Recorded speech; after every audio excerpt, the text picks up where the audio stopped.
What is the biggest no-no when working as a house cleaner? That's a fun question, and we're going to answer that today. Hi there, I'm Angela Brown, and this is Ask a House Cleaner. This is a show where you get to ask a house cleaning question, and I get to help you find an answer. Now, today's show is brought to us by mycleaningconnection.com, and then that's a resource hub with all different kinds of books and podcasts and information and blogs and products and equipment and uniforms and gifts. I know, don't forget about the gifts. If you ever wanted to buy a gift for anyone on your team, or if you are a homeowner and you wanted to buy a gift for your house cleaner, you can find gifts on mycleaningconnection.com. So check it out. It's a really, really fun website.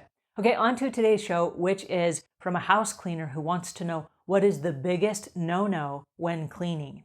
Okay, well, there are 5 that I could think of, but one of them that comes to the top of my mind is zoning out.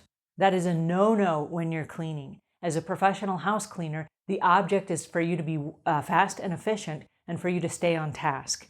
And so if you show up at a house and you start thinking about, a picnic that you're going to have on Saturday. Oh yeah, that reminds me that my relatives are coming in from out of town. Oh, and I got to pick my mother up from the airport. And oh yeah, I was going to wear that one dress. And your mind goes off on this tangent, right? While you're cleaning, you need to be focused on the task at hand. Because if you start drifting and going down these rabbit holes of thoughts, you're going to end up cleaning the same thing over and over again, and it's not going to be efficient and it's not going to be effective.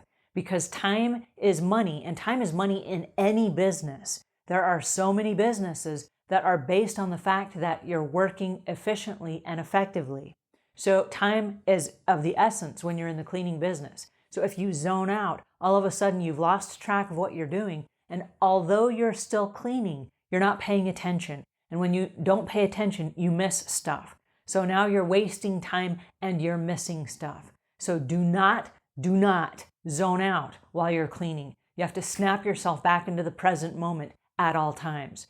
And it's a 360 view of what's going on around you. Because as you're cleaning, if children enter the room, you need to be aware of those children and you need to keep them away from your cleaning supplies.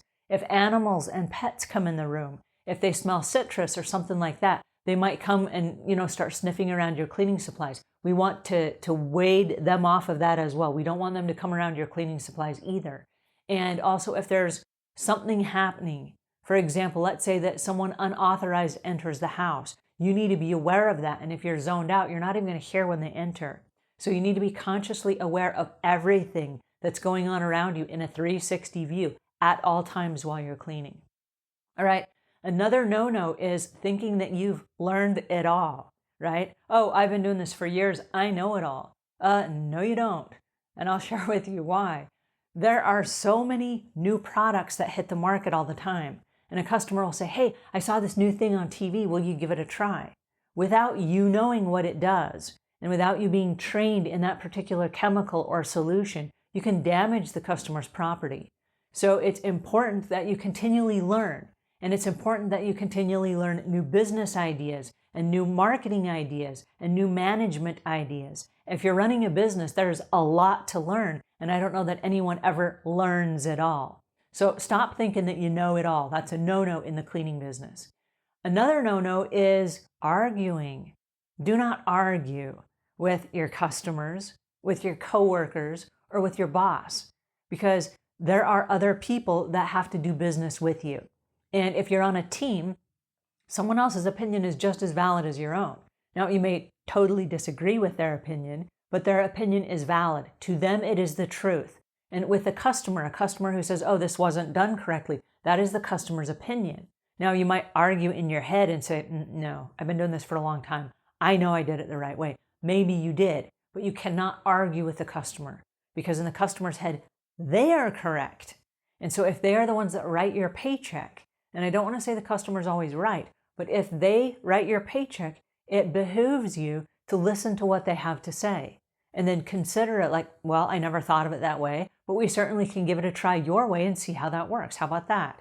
And then they go, yeah, okay, let's do it that way. And if it doesn't work, you can always go back to doing it your way, but at least you tried it the customer's way.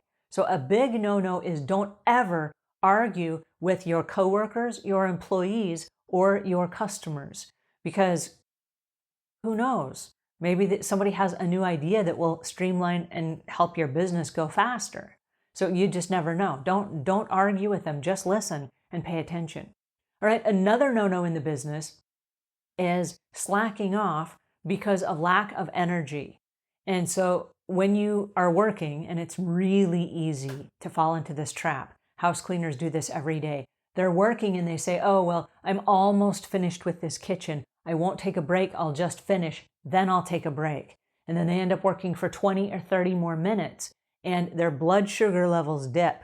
And then they start getting irritable and hangry.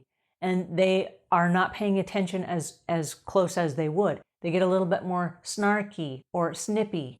And so it's important that if you are your biggest asset in the business and you are your best piece of equipment, that you pay attention to your body signals. And so if you start getting a little bit hungry, grab a smoothie out of your cleaning kit. And I recommend everybody carry a fresh fruit smoothie with you because it's got natural carbohydrates in it and natural sugar, and it will keep your blood sugar levels up. I do not recommend fast drinks that are sugary sodas because for house cleaning, I don't recommend that at all. That's going to give you a quick spike in your energy and then it's going to drop you off. Whereas a smoothie, it's going to give you fast energy and it's going to keep it maintained throughout the day. So just sip on a smoothie throughout the day. And if you feel your blood sugar levels start to dive a little bit, just grab a couple swigs of that and you're good to go. So you don't have to really stop. It doesn't take more than just a couple of seconds. But a no-no is skipping that small break, even if it's only a few seconds.